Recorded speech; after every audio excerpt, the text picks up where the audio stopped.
Hello, everyone, and welcome to the Ag Innovation News Podcast, presented by the Agricultural Utilization Research Institute of Minnesota. I'm Dan Scogan, your host for the Ag Innovation News Podcast. Guests on the Ag Innovation News Podcast will shed light on innovations in value-added agriculture, highlight important voices and work that's being done throughout the Minnesota ag sector, and educate the public about resources and organizations that support Minnesota agriculture. Today we're visiting with Tom Slunecka, CEO of Minnesota Soybean Research and Promotion Council and Ag Management Solutions. Tom, welcome to the podcast, and let's get started with your bio and background. What did the road to the Minnesota Soybean Association look like for you?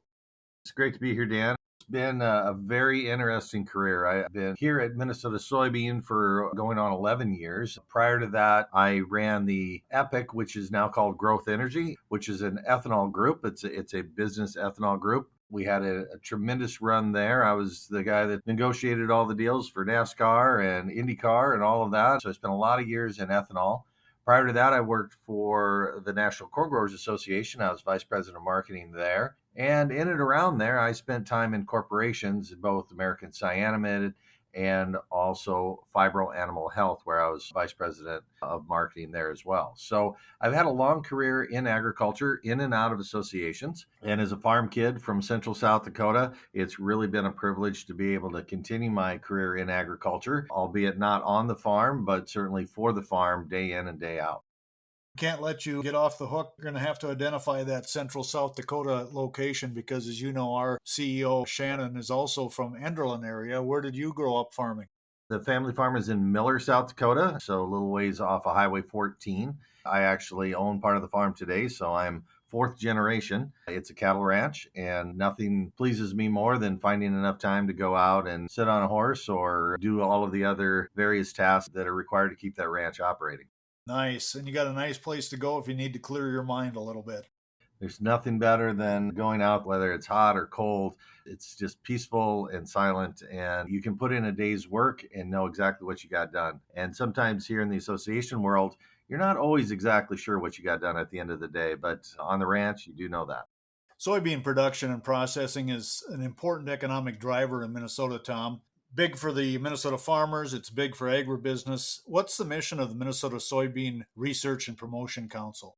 Well, just as the title indicates, it's all about research and promotion of soybean, both domestically and internationally. So the council spends its funds on basic agronomic research, new types of soybeans, new types of weed controls, pest controls, your standard day in and day out activities necessary to keep farms profitable. And then on the other side, we also spend as much effort as we can to create new markets, both developing new products, but also promoting soybeans all over the globe. And I happen to be at an international conference here today. And so I've met buyers from all over the world, and they love the soybeans that come from the northern region. So the conversations have been robust. And it's just a remembrance that we as agriculture depend on these international markets. So we do everything that we can to make sure that they're strong, robust, and going to be there for years to come.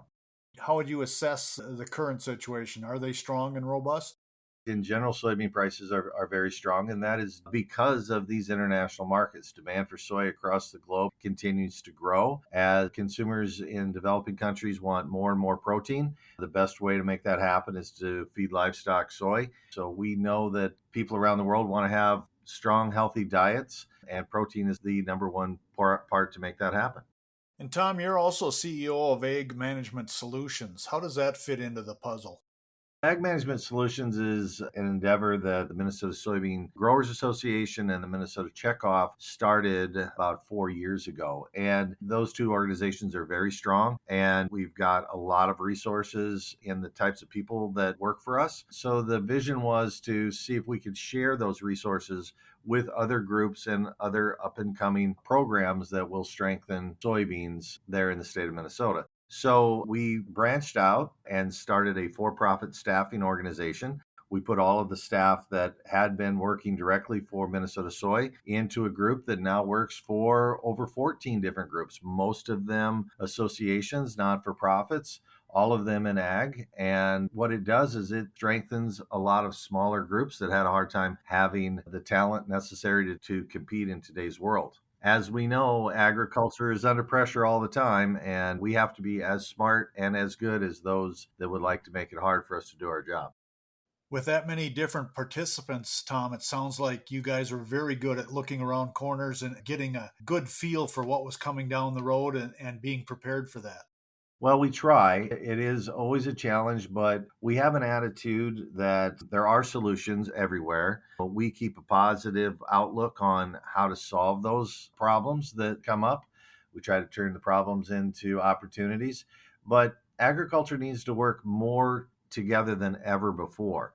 As I said earlier, we've got a lot of competition, people that don't understand agriculture, those that would second guess whether or not we're doing it in the right way. And we have to have the skills to be able to communicate to them that we're doing it right. And when need be, we have to have the skills to be able to fight for what it is that we think is right. Tom, I want to pivot, if I can, to talk about our main topic today, and that is the Ag Innovation Campus that is being constructed and about to come online near Crookston. We've heard a lot about it the last couple of years at the state legislature and through other publications. We've watched the build out occur. Share with us what you can about the history of bringing this campus online and the work that's been done so far.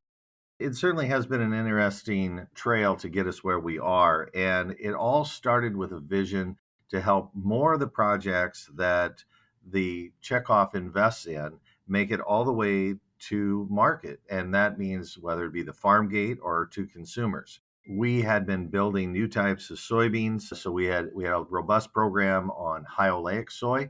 The soybeans just simply weren't getting to market. And the reason for that is that processors, while interested in the concept, weren't ready to turn their large equipment over to something new. It wasn't proven at the right scale at the right time for them to say, oh, I can see how that can be profitable for my industry. I want to get involved. So the Ag Innovation Campus is being built to help all types of ag processes make it all the way to market. Now, in economic terms, that space between successful benchtop or even successful demonstration scale and full-scale production is called the Valley of Death. And the Valley of Death is that point where many good ideas wind up dying because the time needed in the Valley of Death is long, and it's also very, very expensive. You have to do things of like testing your equipment at larger scale, and some things that happen at benchtop just simply don't work at full scale. So there's a lot of research that needs to be done during that phase. There's a lot of investment that needs to be done.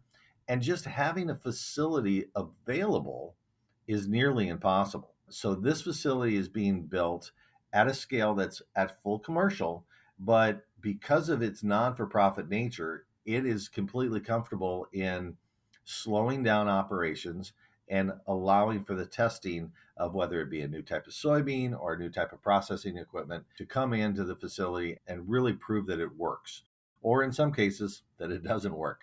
Not everything that comes through the AIC will be successful, but we hope that we have a larger and quicker success rate than we've had before. This is a big undertaking, and for those who aren't in the entrepreneur world or the innovation world, there are a lot of starts and stops as you go through the process. Is it all on Minnesota Soybeans' back, or do you have some partners that are involved in this endeavor? Well, we certainly do have a lot of partners. Minnesota Soy was the impetus that got it started. The checkoff helped make that happen. The Growers Association went to the state legislature.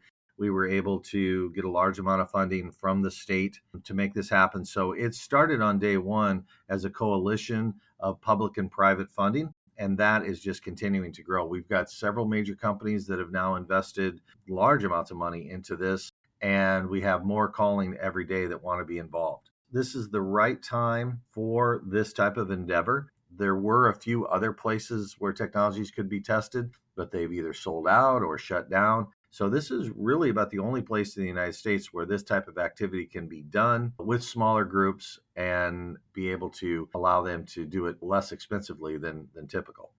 And this is a question I maybe should have asked you before we started, but when do you plan to start crushing soybeans? The facility is just about ready. Our grand opening is September 14th. We're inviting everybody who wants to come see the facility to come in then, and full operations will start a few weeks after that. We wanted to make sure the plant was clean and safe for people to walk through, so we held off operations until after the grand opening. But we will be ready at harvest time, and when the facility gets up and running, it will crush 240 ton a day, which is about 9 semi-loads. So there'll be 9 semi-loads of beans brought in every single day.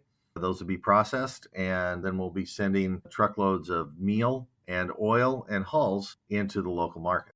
And I want to circle back to that, the products that are being produced there. Is 9 semi-loads a day capacity for this plant? Yeah, 9 semi-loads a day. Plant will run 24/7, 350 days out of the year. So it is a full commercial plant. It's a little on the smaller side for plants that are being built today. In fact, it's about 1/10 the size of the large plants that have been announced lately. But it is a typical scale that you'll see elsewhere in the world. There's a similar size plant in my hometown in Miller, South Dakota, and it's become a very successful venture for them. So these size plants absolutely can run in a profitable manner and really drive economics in that region that they're positioned. Again, Tom, I want to circle back and talk about some of those economics too, but I want to remind our listeners of the Ag Innovation Podcast that we're talking today with Tom Slunecka. And Tom is CEO of Minnesota Soybean Research and Promotion Council. He's also CEO of Ag Management Solutions. And our main focus today has been the Ag Innovation Campus, which is going to start operations in September during soybean harvest up in the Crookston area. Tom, let's start with where will the oil go? Where will the meal go? Where will the hulls go? And are there any other co-products that might come off of this facility that processors can find another revenue stream for? So we're very fortunate that animal agriculture in the region is strengthening. There are new facilities being built and more on the drawing board. We have everything in that region from turkey production to pet food production, dairy and cattle production as well, and it's growing. Of course, also with the position of Crookston being just an hour from the Canadian border, the Canadian feeder pig industry is very strong there. So demand for the meal is certainly not a problem. Demand for the oil, which is also a major driver for the economics of any crush plant, is also very strong. The renewable diesel industry, driven off the backs of the biodiesel industry, which was started by checkoff dollars, that too is also very strong. And the demand for renewable diesel and biodiesel continues to grow. So whether or not this oil is sold to a standard biodiesel plant or sold to a renewable diesel plant, the marketplace is strong and will continue to be strong for many more years to come. The last product that typically comes off of a plant like this is hulls. And the hulls will be separated and used for livestock bedding. However, just as we want new technologies to come out of this plant, there are 3 different new companies that we're in discussions with that do all different kinds of things with hulls. And one of them is right there locally. So bedding is the base, most lowest price marketplace for hulls, but new ideas such as turning into biochar, turning into bioplastics, those type of companies are in talks with us now. And we hope that soon those hulls will be made into something of higher value. Tom, it's interesting, those commodities that are going to be coming out of that plant. And this is a big deal to growers in northwestern Minnesota. How do you see the figures impacting them? Well, it is a fairly small plant in relationship to the amount of soybeans that are raised in the area. You know, most of the soybeans in that area are placed on unit trains that go all the way to the West Coast. With some of the new crush plants coming on board in North Dakota, I'm sure some of those trains will stop short and deliver beans to those other crush plants. The economics are important, that we're not losing all of that value in transport. Every time that we can value add a product, it's a great thing. And of course, with being sold with and without basis, whenever plants are local, there is always the opportunity to reduce the amount of basis loss for that farmer. There have been times in the last 5 years where Crookston has the lowest priced beans in the nation simply because of basis being as much as $1.50 a bushel. And we're hoping that our plant, as well as all of the other plants that are coming online, will be able to reduce that basis number dramatically, giving more value to the farmers. And at the exact same time, giving more value to the livestock producers in that area, because currently they have to truck their meal in from quite far, and trucking costs today are higher than they have ever been. So there are savings to be made for both the soybean farmer and the livestock producer by having plants as close to them as possible. Tom, maybe for people's knowledge, I guess, are you part of Minnesota Soybean Research and Promotion on the advisory board or part of the management team up in the Crookston plant, or is that a separate entity? So the Ag Innovation Campus is set up as a non-for-profit. The board members of that group are farmers from both Minnesota Soybean and Minnesota Checkoff. They are elected from those two groups to serve on the board. And then in addition to that, the board is open to industry who contribute major funding to the project. And there's no real limit to the amount of board members that can be on. It's vital that we have partners who are there that understand and help to drive the vision. So we are in talks with several major groups that have manufacturing capabilities, one of which is Farmers Union Enterprises.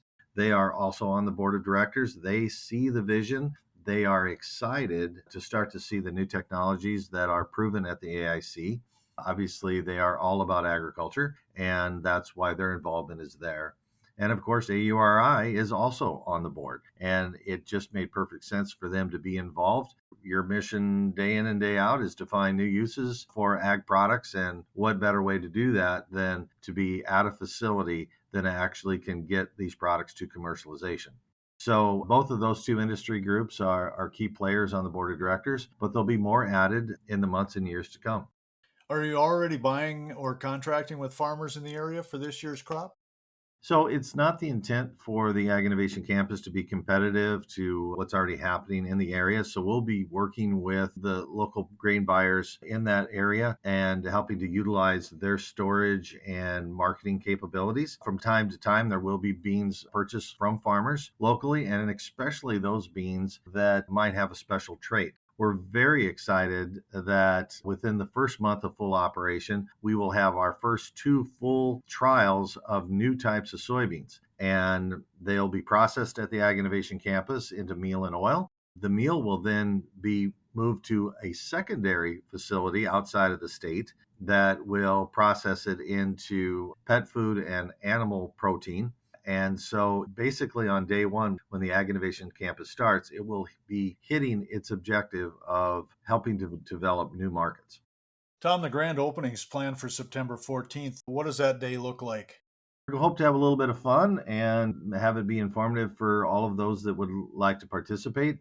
We actually have organized tours of NCI in Fargo. NCI, Northern Crops Institute, will be one of those key partners that will be doing research at the benchtop level. When it's successful there, then those products will make their way to the Ag Innovation Campus. So they're an important partner in the region. So we're going to take a tour of that facility.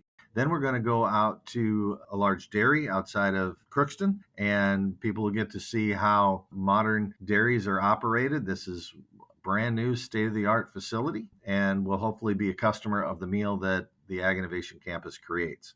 Then we'll be back to Crookston for the grand opening in the afternoon, and we'll do a ribbon cutting. We'll have speeches from local dignitaries, and then everybody gets to walk through and see the facility. It should be a very interesting day. All are welcome. So you just go to aginnovationcampus.com and you can register there if you'd like to attend. And you would like a head count. So if you're planning on attending either in Fargo or in Crookston, go to aginnovationcampus.com and make sure you register. Yes, we really would like people to register. I need to know how much lemonade to make, and it's important that I have that number. I don't want to make too little or too much. And there are some opportunities for people to ride motor coaches sponsored by the North Dakota Farmers Union. They'll be leaving the Fargo area. And so if you are there for Big Iron, you could actually ride a bus to and from Fargo if that helps out on your journey. So we're expecting people from all over the country to come to this event.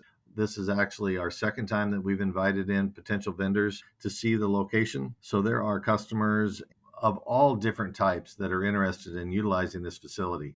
In fact, we've had meetings with several international groups that are also very interested in seeing what comes of this project.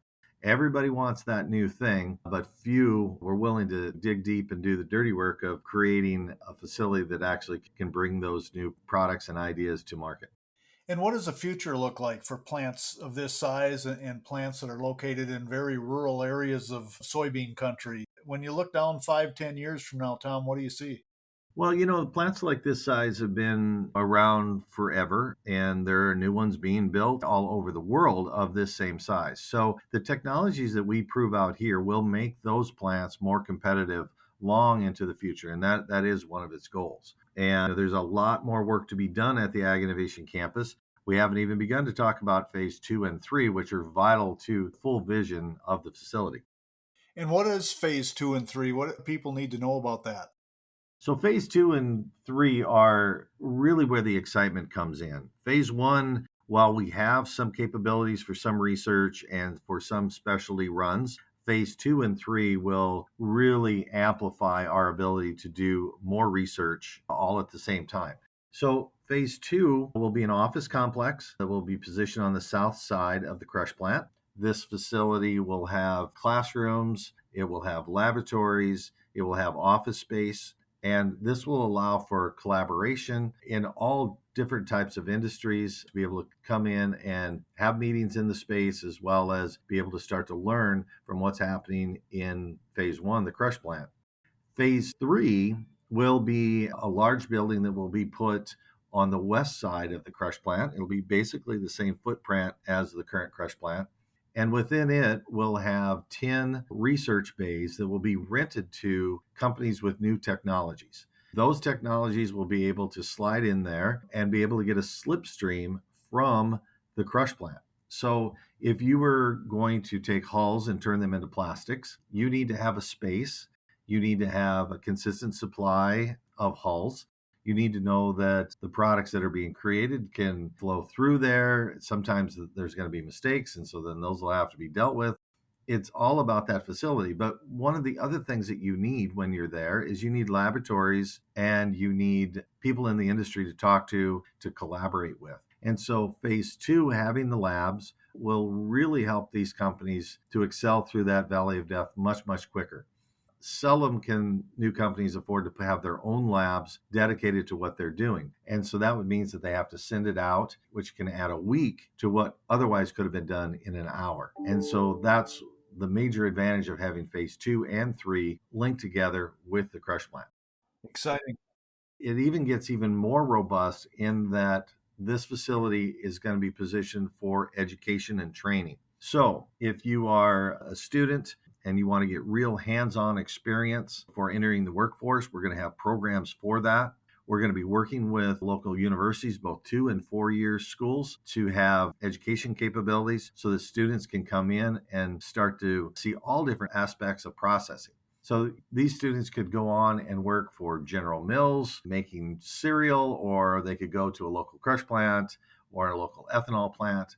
The key is to link the education that they're already getting with real hands-on experience. And the Ag Innovation Campus phase 2 and 3 are going to be built specifically to allow that type of education to occur by having a walkway that allows you to see into the crush plant or into the research base. So that means education can happen safely in a controlled environment. This also allows for trade teams from all over the world to be able to come in, utilize the same space, and be able to see exactly the quality of product that America is known to produce. This is a very unique opportunity for international business because it's very difficult to get into any of the standing crush plants elsewhere in the country. There's safety issues, there are proprietary technology issues, but our plant is going to be designed specifically so that we can learn and teach in that facility. Boy, you and your team just have to be congratulated, Tom. This was a hard pull or a push if you're going uphill over the last few years, and you ran into a lot of difficulties in supply chain and inflation and COVID, and you just kept chugging along. And here it is, this September 14th, they're going to have the ribbon cutting and the grand opening. What still keeps you up at night when you think about this facility? We'll always be in a situation where we're trying something new. So there's always going to be a new project there. Those always come with challenges. After we get a few of them under our belt, I'm sure I'll sleep a little bit better. But really, I can't rest until phase 2 and 3 are completed. So we need to raise roughly $15 million in order for that to occur. As a non-for-profit, this is difficult, but we've done pretty well so far. And I think that momentum is on our side. But we are looking for companies of all types that are interested in playing a major part in agriculture's growth. There'll be tangible benefits to companies that want to get involved, tangible benefits to education groups and other not-for-profits across the country that may want to get involved. Agriculture is such an exciting place to work, and there's so many new opportunities coming down the pike. We believe that the Ag Innovation Campus is going to help both of those create all kinds of values so much quicker and so much easier than ever before. Tom Slunecka, CEO of Minnesota Soybean Research and Promotion Council and Ag Management Solutions. I'm going to give you the last word. Any messages for the farmers in northwestern Minnesota, the city of Crookston, or other businesses that might be thinking about joining the campus? What would you like to let them hear? We have to start with a thank you, because none of this would have happened without the help of a lot of people. In the city and the county have been fantastic. Farmer community has been strong. They've given us good leaders. The state has been amazing to work with, the state of Minnesota. A project like this does not happen on its own. And I just want to say thank you for the support that they've given. Thank you for your interest in learning more about how you can get involved. This is going to be around for a long time, and there is home at the AIC for all types of ideas and all types of leaders that want to get involved. Tom, thanks for your time today. Thank you, Dan. Again, Tom Slunecka has been our guest today, and if you want to be part of that special day, it is coming up on September 14th. It will start at the Northern Crops Institute in Fargo. They do ask that you please register at aginnovationcampus.org. Thanks for joining us today, and thank you for listening to the Ag Innovation News Podcast, presented by the Agricultural Utilization Research Institute of Minnesota.